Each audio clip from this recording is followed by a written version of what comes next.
6, 5, 4, 3. Ignition. 3, 2, 1. 0.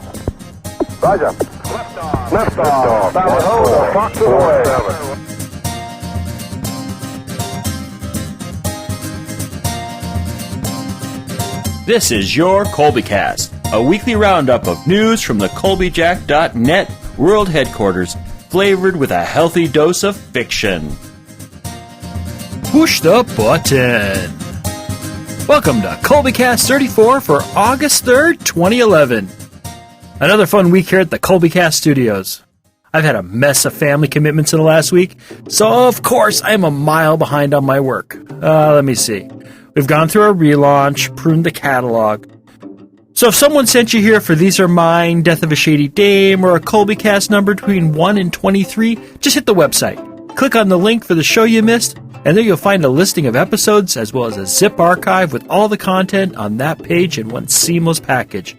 Can't find what you're looking for or just want to chat? Drop me a line over at rlferguson@Colbyjack.net. You can also find that email address over at Colbyjack.net. Well, enough about the past. On to the future. Well, the Mouse Queen relaunched on Monday to downloads. Lots and lots of downloads. And it's got improved narration, if I do say so myself, because I just will. And an actual soundtrack I hope she likes. Today we have episode 6 of 7 of The Night of the Long Knives by Fritz Leiber. Say that fast 6 times. The Night of the Long Knives, The Night of the Long Knives, The Night of the Long Knives. No, actually it's not that hard. So that means there's only one more week of our favorite ultra-violent trio in the Deathlands. Well, since no one sent me any leads, I am forced to make a decision, and my decision is... Please give me the hat. I will read Edgar Rice Burroughs' A Princess of Mars. Yep, going way back. 99 years, in fact, to a simpler age when men were men, women were women, and blue furry creatures from Alpha Centauri were blue furry creatures from Alpha Centauri. A simpler time, a time without war, fiscal crisis, a time where politics was simpler.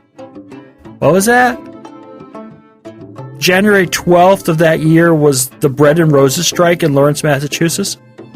What do you mean? 30,000 workers walked out in the most dramatic and successful strike in American labor history?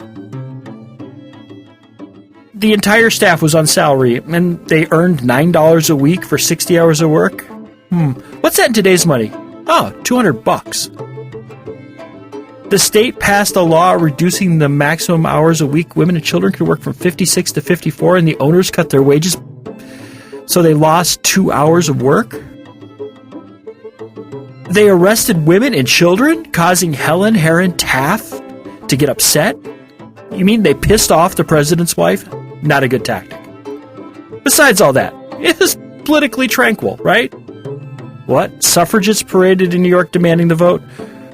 Well, women couldn't vote. That's silly. They've always had the vote. Women didn't vote in the U.S. until 1920 with the passage of the 19th Amendment. Can you imagine the bickering over that one? Husband says, "My wife don't want the vote. She's got me to boss around." Meanwhile, the wife pours hot coffee on his lap as she accidentally burns dinner.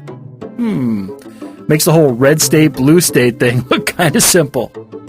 Oh my. It says here that Wisconsin was the first state to affirm the amendment. Actually a 3-way tie with Wisconsin, Illinois, and Michigan. But we won't give them credit. Wow, just checked a map of the states that had full suffrage before the 19th Amendment. Damn, everything west of the Mississippi except Texas, New Mexico, Nebraska, and North Dakota. Impressive. Red and blue states agreeing on the same thing. Heck, it appears that a good chunk of the original 13 colonies and the Old South stood together against it before the amendment. Oh my God. East Coast liberal Yankees and Southern good old boys agreeing on something. Wow. But hell, they didn't have the Tea Party. What? U.S. Republicans split and the Bull Moose Party is spawned? Oh my. Bringing us Teddy Roosevelt of bear fame. Everybody loves Teddy. His bears are so cute. What? Someone tried to kill him in Milwaukee, Wisconsin? And the only thing that saved him was his speech in his breast pocket? Glad they didn't get him otherwise. He wouldn't have become president. What? He was a former president? That's crazy. It'd be like George Herbert Walker Bush running again. It was a time of technological achievements. Yes, sirree. No backward steps. What? The Titanic sunk with a bunch of people, including the members of Gaelic Storm and Leonardo DiCaprio and 15 other people without agents? They weren't really on the boat? Ship. I get it. But the 15 other were dead And it wasn't just a movie? Get out of here. Who would run a ship full speed through the North Atlantic without enough lifeboats and little or no safety equipment? The White Star Line? Good point. It has to be real. Only an episode of Doctor Who could be that unrealistic. White Star Line. Really. Sounds like a made-up company. But there were a few new high-tech things happening, right? I mean, look, Scott reached the South Pole. Second group to do it. He died on the way back. Now that would suck. Albert Berry made the first parachute jump from a moving airplane. It has to be moving to be in the air, I guess. Roald Amundsen reached the South Pole, and he got back, too. Much better than old Scott, I do say. The RAF, Royal Flying Corps of Snoopy fame, is founded. The second Indianapolis 500 took place, and it was a De Palma in a Mercedes. Sure that isn't a Formula One win? Hey, ravers will like this one. Ecstasy is first synthesized in Germany in 1912. So something fun happened. Casimir Funk identified vitamins. Funk, wow. I would have changed that name. Hey, Alfred Venegar got things moving with his theory of continental drift. Oh, here's one. The Scoville unit, used by pepper freaks the world over to prove their machismo, is devised and tested by Wilbur Scoville. How do you test something like that? Chili eating contest? But it was a simpler time. They had peace. What? Come on. The first Balkan War started with Montenegro declaring war on Turkey. Next thing you'll say, this turned into the First World War or something. Oh, come on. Oh, this war ended. A second Balkan War started, which drew Russia into the Great War, the war to end all wars, and eventually the end of Tsarist Russia. It couldn't be that bad. Oh, look. 2 Bulgarian pilots performed the first bombing with an airplane at a railway station near Edema of Turkey? Oh, great. Well, at least America was at peace. What was that? Oh, Marines were sent into Nicaragua to bolster the conservative government. Sigh. Didn't anything go good that year? Well, Woodrow Wilson won the presidency because a third party, spoiler candidate who is famous for bears, split the Republican ticket. Heck, Teddy the Bear Roosevelt of the Bull Moose Party came in second, while the Republican Taft came in third. Ooh, that must have hurt. They must have hated Taft, an incumbent being chased out of office. Well, Woodrow Wilson went on to bring the U.S. into World War I on the side of the winners and to provide the background for 1 million conspiracy theories by trying to form the League of Nations, which is seen as the direct ancestor of the United Nations, without which late-night talk radio would have nothing but aliens and crop circles to talk about. And yeah, the Boston Red Sox won the 1912 World Series in what is considered to be one of the greatest games of baseball ever played. Though I doubt we will ever know the truth of the matter, as we don't exactly have a complete record of the series in any video format. I think it's something to do with a patent by Apple, I'm not sure. So basically, it was 100 years ago. Things were much as they were today, and it will be awesome to read. What are we reading? Oh yeah, we're going to be reading Edgar Rice Burroughs' A Princess of Mars. That was a crazy slip into insanity. All right, let me back up again. We get this right. So anyway, starting in Colbycast 36, we'll be presenting Edgar Rice Burroughs' A Princess of Mars. I have reasons for it, but that must wait for a different date. Maybe next week. Anyway, here's the stuff you are really here for. Part 6 of 7 of The Night of the Long Knives by Fritz Leiber. Recap. This series started in Colbycast 29. It runs from there. Enough said? So let's grab our rad suits, universal antidotes, and slinkies as we journey in the world of Neverwhere, a never when ago, with The Night of the Long Knives by Fritz Leiber.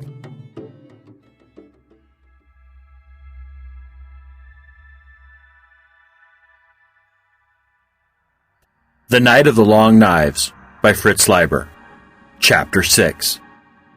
Many a man has dated his ruin from some murder or other that perhaps he thought little of at the time. Thomas De Quincey. "And a long merry siege to you, sir, and roast rat for Christmas," I responded, very out loud and rather to my surprise. "War. How I hate war!" That was what Pop exploded with. He didn't exactly dance in senile rage. He was still keeping too sharp a watch on Alice, but his voice sounded that way. "Damn you, Pop," Alice contributed. "And you too, Ray. We might have pulled something. But you had to go obedience happy."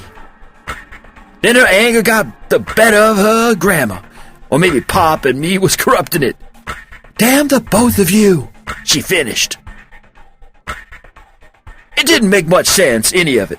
We were just cutting loose, I guess, after being scared to say anything for the last half hour. I said to Alice, "I don't know what you could have pulled, except a chain on us." To Pop, I remarked, "You may hate war, but you sure helped that one along. Those grenades you dropped will probably take care of a few hundred Savannans." "That's what you always say about me, isn't it?" he snapped back. "But I don't suppose I should expect any kinder interpretation of my motives." To Alice, he said, "I'm sorry I had to slap your burnt fingers, sister, but you can't say I didn't warn you about my low-down tactics." Then to me again, "I do hate war, Ray. It's just murder on a bigger scale, though some of the boys give me an argument there." "Then why don't you go preach against war in Atla High and Savannah?" Alice demanded, still very hot, but not quite so bitter. "Yeah, Pop, how about it?" I seconded. "Maybe I should," he said, thoughtful all at once. "They sure need it." Then he grinned. "Hey, how's this sound? Hear the world-famous murderer Pop Trumbull talk against war. Wear your steel throat protectors." Pretty good, eh? We all laughed at that, grudgingly at first, then with a touch of wholeheartedness. I think we all recognized that things weren't going to be very cheerful from here on in, and we'd better not turn up our noses at the feeblest fun. "I guess I didn't have anything very bright in mind," Alice admitted to me, while to Pop she said, "All right, I forgive you for the present." "Don't," Pop said with a shudder. "I hate to think what happened to the last booger made the mistake of forgiving me." We looked around and took stock of our resources. It was time we did. It was getting dark fast, although we were chasing the sun, and there weren't any cabin lights coming on, and we sure didn't know any way of getting any. We watered a couple of satchels into the hole in the world screen without trying to probe it. After a while, it got warmer again in the cabin, and the air a little less dusty. Presently, it started to get too smoky from the cigarettes we were burning, but that came later.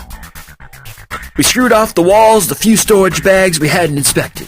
They didn't contain nothing of consequence, not even a flashlight. I had one last go at the buttons. Though there weren't any left with nimbuses on them, the darker it got, the clearer that was. Even the Atla High button wouldn't push now that it had lost its violet halo. I tried the gunnery patterns, figuring to put in a little time taking pot shots at any mountains that turned up, but the buttons that had been responding so well a few minutes ago refused to budge. Alice suggested different patterns, but none of them worked. That console was really locked. Maybe the shot from Savannah was partly responsible, though Atla High remote locking things was explanation enough. "The boogers," I said. "They don't have to tie us up this tight." Going east, we at least had a choice, forward or back. Now we got none. "Maybe we're just as well off," Pop said. "If Atla High had been able to do anything more for us, that is, if they hadn't been sieged in, they'd sure as anything have pulled us in. Pulled the plane in, and picked us out of it. With a big pair of tweezers likely as not. And contrary to your flattering opinion of my preaching, which, by the way, none of the religious boys in my outfit share, they call me that misguided old atheist. I don't think none of us would go over big at Atla High." I had to agree with him there. I couldn't imagine Pop or Alice or even me cutting much of a figure, even if we weren't murder pariahs, with a pack of geniuses that seemed to make up the Atla Alamos crowd. The AA Republics, to give them a name. Might have their small brain types, but somehow I didn't think so. There must be more than one Edison Einstein, it seemed to me. Back of anti-gravity and all the wonders in this plane and the other things we'd gotten hints of. Also, Grail had seemed bred for brains as well as size, even if us small mammals had cooked his goose. And none of the modern countries had more than a few thousand population yet, I was pretty sure, and it hardly left room for a dumbbell class. Finally, too, I got hold of a memory I'd been reaching for the last hour. How when I was a kid, I'd read about some scientist who learned to talk Mandarin just for kicks. I told Alice and Pop. And if that's the average Atla Alamoser's idea of mental recreation, I said, well, you can see what I mean. I'll grant you they got a monopoly of brains, Pop agreed. Not sense, though, he added doggedly. Intellectual snobs, was Alice's comment. I know the type, and I detest it. You are sort of intellectual, aren't you? Pop told her, which fortunately didn't start a riot. Still, I guess all three of us found it fun to chew over a bit of the new slant we'd gotten on to, in a way, 3 of the great countries of the modern world. And as long as we thought of it as fun, we didn't have to admit the envy and wistfulness that was behind our wisecracks. I said, we've always figured in a general way that Alamos was the remains of a community of scientists and technicians. Now we know the same's true of Atla High. They're the Brookhaven survivors. Manhattan Project, don't you mean? Alice corrected. Nope, that was Colorado Springs, Pop said with finality. I also pointed out that a community of scientists would educate for technical intelligence, maybe breed for it too. And being a group picked for high IQ to begin with, they might make startling fast progress. You can easily imagine such folk, unimpeded by the boobs, creating a wonder world in a couple of generations. They got their troubles, though, Pop reminded me, and that led us to speculating about the war we'd dipped into. Savannah Fortress, we knew, was supposed to be based on some big atomic plants on the river down that way. But its culture seemed to have a fiercer ingredient than Atla Alamos. Before we knew it, we were musing almost romantically about the plight of Atla High, besieged by superior, and it was easy to suppose, barbaric forces. And maybe distant Los Alamos in a similar predicament. Alice reminded me how the voice had asked if they were still dying out there. For a moment I found myself fiercely proud that I had been able to strike a blow against evil aggressors. At once, of course, then the revulsion came. This is a hell of a way, I said, for 3 so-called realists to be mooning about things. Yes, especially when your heroes kicked us out, Alice agreed. Pop chuckled. Yep, he said. They even took Ray's artillery away from him. You're wrong there, Pop, I said, sitting up.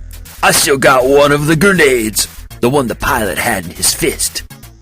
To tell the truth, I'd forgotten all about it. And it bothered me a little now to feel it snugged up in my pocket against my hip bone, where the skin is thin. You believe what that old Dutchman said about the seal cubes being atomic grenades? Pop asked me. I don't know, I said. He sure didn't sound enthusiastic about telling us the truth about anything. But for that matter, he sounded mean enough to tell the truth figuring we'd think it was a lie. Maybe this is some sort of baby A-bomb with a fuse timed like a grenade. I got it out and hefted it. How about I press the button and drop it out the door? Then we'll know. I really felt like doing it. Restless, I guess. Don't be a fool, Ray, Alice said. Don't tense up, I won't, I told her. At the same time, I made myself the little promise that if I ever got to feeling restless, that is, restless and bad, I'd just go ahead and punch the button and see what happened. Sort of leave my future up to the gods of the Deathlands, you might say. What makes you so sure it's a weapon? Pop asked. What else would it be? I asked him. That they'd be so hard on getting them in the middle of a war. I don't know for sure, Pop said. I've made a guess, but I don't want to tell it now. What I'm getting at, Ray, is that your first thought about anything you find in the world outside or in your own mind is that it's a weapon. Anything worthwhile in your mind is a weapon. Alice interjected with surprising intensity. You see, Pop said, that's what I mean about the both of you. That sort of thinking's been going on a long time. Caveman picks up a rock and right away asks himself, who can I brain with this? Doesn't occur to him for several 100,000 years to use it to stop building a hospital. You know, Pop, I said, carefully tucking the cube back in my pocket, you are sort of preachy at times. I guess I am, he said. How about some grub? It was a good idea. Another few minutes and we wouldn't have been able to see to eat. Though with the cans shaped to tell their contents, I guess we'd have managed. It was a funny circumstance that in this wonder plane, we didn't even know how to turn on the light. And a good measure of our general helplessness. We had our little feed and lit up again and settled ourselves. I judged it would be an overnight trip, at least to the Kraken plant. We weren't making anything like the speed we had been going east. Pop was sitting in the back again, and Alice and I lay half-hitched around on the kneeling seats, which allowed us to watch each other. Pretty soon it got so dark we couldn't see anything of each other but the glowing tips of the cigarettes and a bit of face around the mouth when the person took a deep drag. They were a good idea, those cigarettes. Kept us from having ideas about the other person starting to creep around with a knife in his hand. The North America screen still glowed dimly, and we could watch our green dot trying to make progress. The viewport was dead black at first. Then there came the faintest sort of bronze blotch that very slowly shifted forward and down. The old moon, of course, going west ahead of us. After a while, I realized what it was like. An old Pullman car. I traveled in one once as a kid, or especially the smoker of an old Pullman, very late at night. Our crippled anti-gravity, working on the irregularities of the ground as they came along below, made the ride rhythmically bumpy, you see. I remember how lonely and strange that old sleeping car had seemed to me as a kid. This felt the same. I kept waiting for a hoot or a whistle. It was the sort of loneliness that settles in your bones and keeps working at you. I recall the first man I ever killed. Pop started to reminisce softly. Shut up, Alice told him. Don't you ever talk about anything but murder, Pop? Guess not, he said. After all, it's the only really interesting topic there is. Do you know of another? It was silent in the cabin for a long time after that. Then Alice said, It was the afternoon before my 12th birthday when they came into the kitchen and killed my father. He'd been wise, in a way, and had us living at a spot where the bombs didn't touch us, or the worst fallout. But he hadn't counted on the local werewolf gang. He'd just been slicing some bread, homemade from our own wheat. Dad was great on back to nature and all, but he laid down the knife. Dad couldn't see any object or idea as a weapon, you see. That was his great weakness. Dad couldn't even see weapons as weapons. Dad had a philosophy of cooperation. That was his name for it, that he was going to explain to people. Sometimes I think he was glad of the last war, because he believed it would give him his chance. But the werewolves weren't interested in philosophy, and although their knives weren't as sharp as Dad's, they didn't lay them down. Afterwards, they had themselves a meal, with me for dessert. I remember one of them used a slice of bread to sop up blood like gravy, and another washed his hands and face in the cold coffee. She didn't say anything else for a bit. Pop said softly, That was the afternoon, wasn't it, that the fallen angels... And then he said, My big mouth. You were going to say, the afternoon they killed God. Alice asked him. You're right, it was.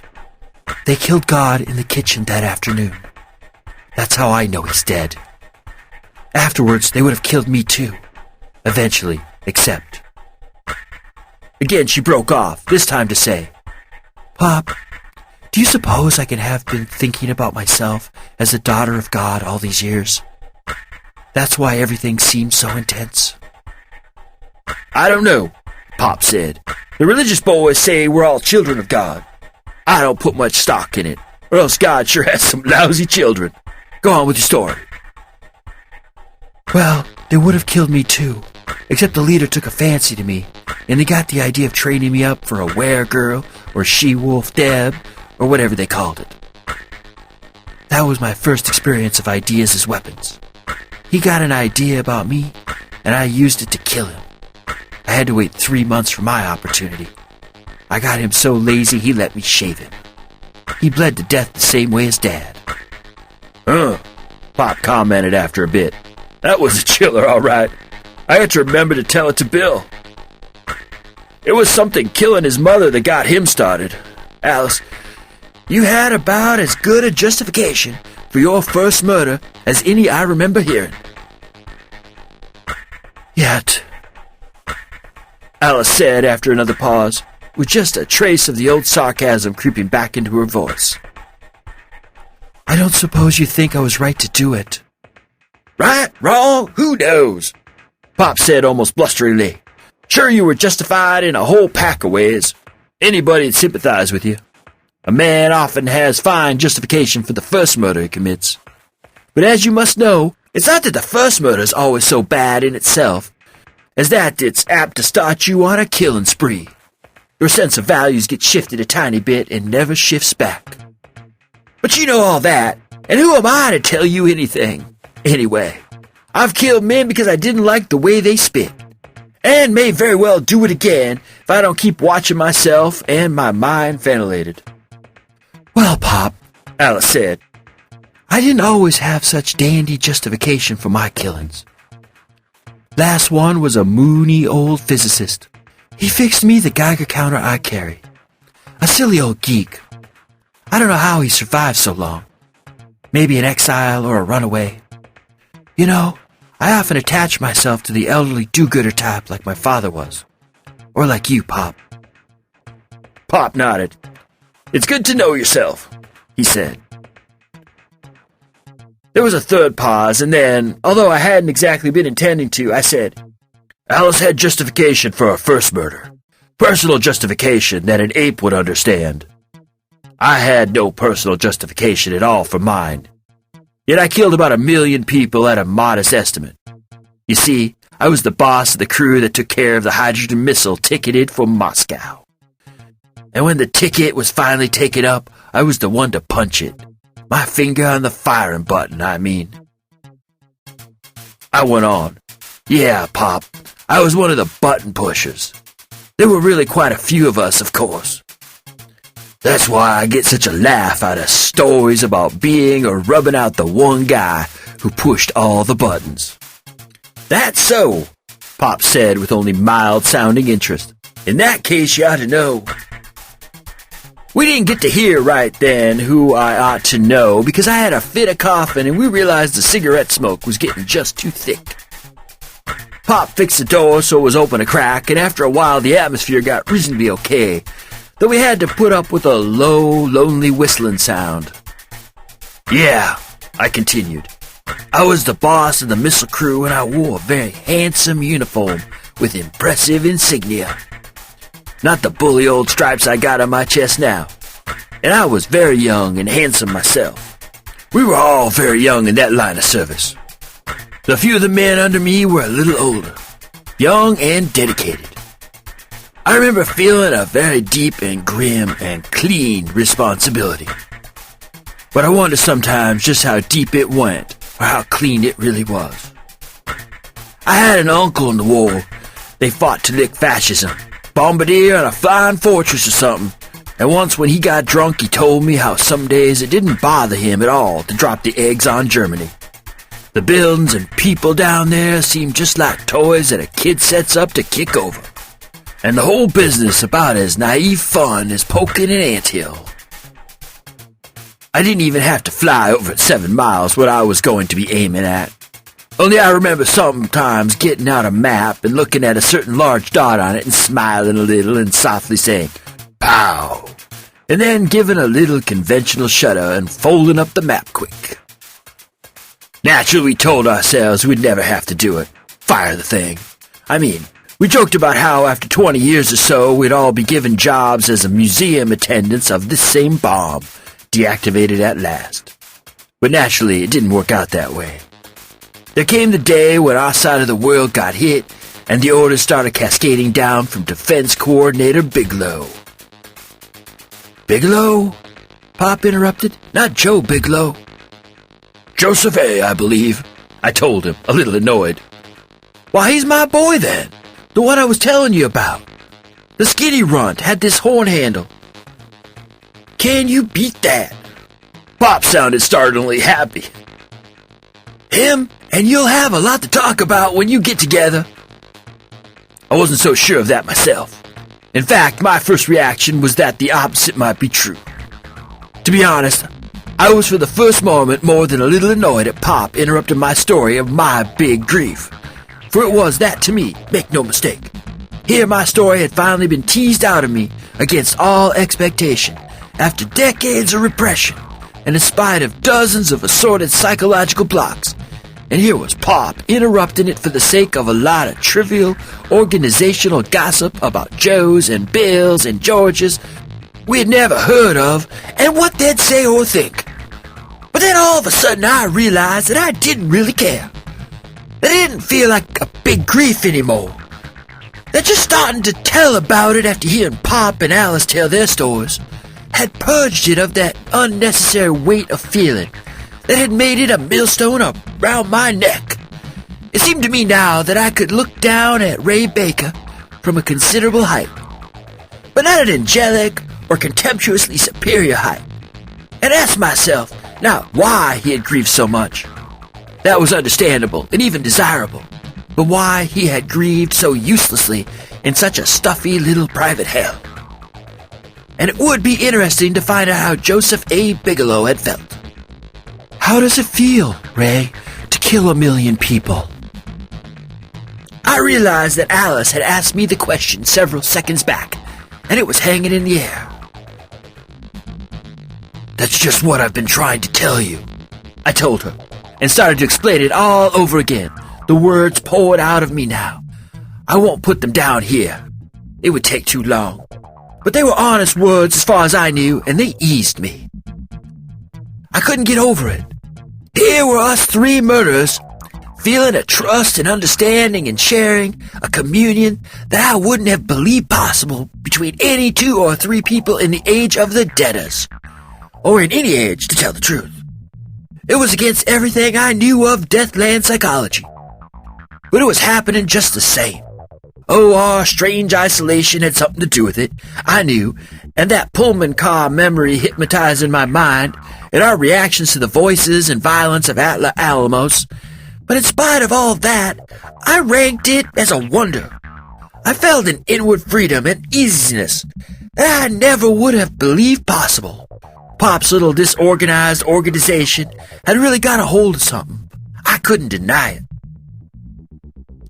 3 treacherous killers talking from the bottoms of their hearts and believing each other. For it never occurred to me to doubt that Pop and Alice were feeling exactly like I was. In fact, we were all so sure of it that we didn't even mention our communion to each other. Perhaps we were a little afraid we would rub off the bloom. We just enjoyed it. We must have talked about 1,000 things that night and smoked a couple of 100 cigarettes. After a while, we started taking little cat naps. We'd gotten too much off our chest and come to feel too tranquil for even our excitement to keep us awake. I remember the first time I dozed, waking up with a cold start and grabbing for Mother. And then hearing Pop and Alice gabbing in the dark, and remembering what had happened, and relaxing again with a smile. Of all things, Pop was saying, "Yep, I imagine Ray must be good to make love to. Murderers almost always are. They got the fire. It reminds me of what a guy named Fred told me, one of our boys." Mostly we took turns going to sleep, though. I think there were times when all 3 of us were snoozing. About the 5th time I woke up after some tighter shut-eye, the orange soup was back again outside, and Alice was snoring gently in the next seat, and Pop was up and had one of his knives out. He was looking at his reflection in the viewport. His face gleamed. He was rubbing butter into it. "Another day, another pack of troubles," he said cheerfully. The tone of his remark jangled my nerves, as that tone generally does early in the morning. I squeezed my eyes. "Where are we?" I asked. He poked his elbow toward the North America screen. The 2 green dots were almost one. "My God, we're practically there," Alice said from me. She waked fast, Deathland style. "I know," Pop said, concentrating on what he was doing, "but I aim to be shaved before they commence landing maneuvers." "You think automatic will land us?" Alice asked. "What if we just start circling around?"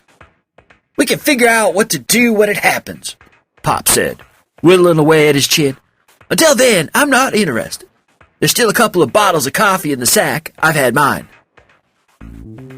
I didn't join in this chit-chat because the green dots in Alice's first remark had reminded me of a lot deeper reason for my jangled nerves and Pop's cheerfulness. Night was gone, with its shielding cloak and its feeling of being able to talk forever. And the naked day was here, with its demands for action. It is not so difficult to change your whole view of life when you are flying, or even bumping along above the ground with friends who understand.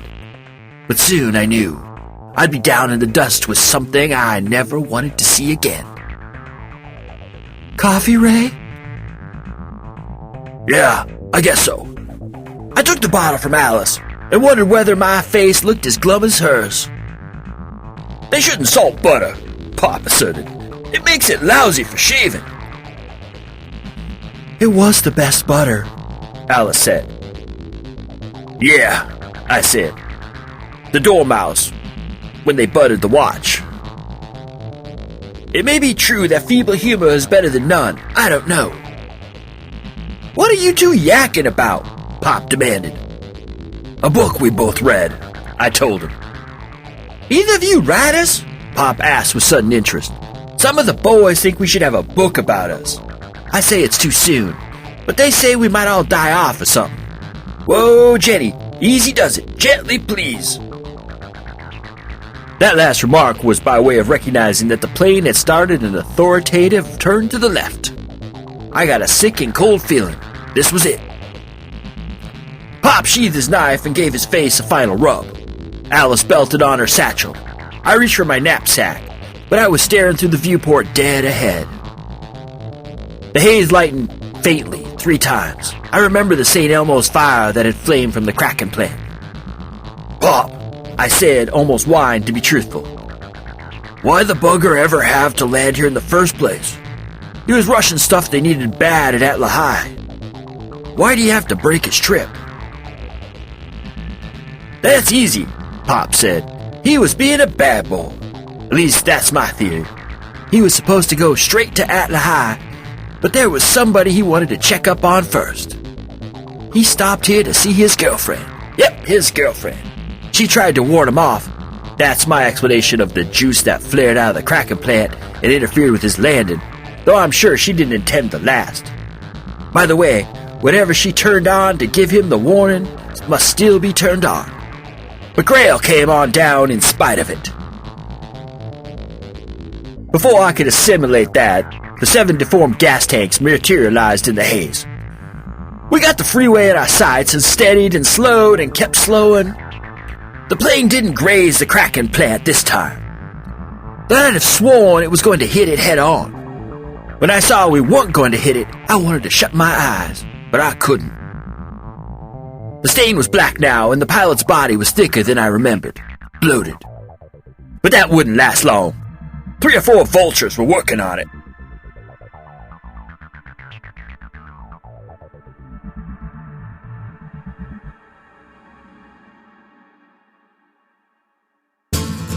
This has been a Colbycast episode. This work is distributed under a Creative Commons Attribution, Non-Commercial, No Derivatives license. Share it, link it, blog it, talk about it.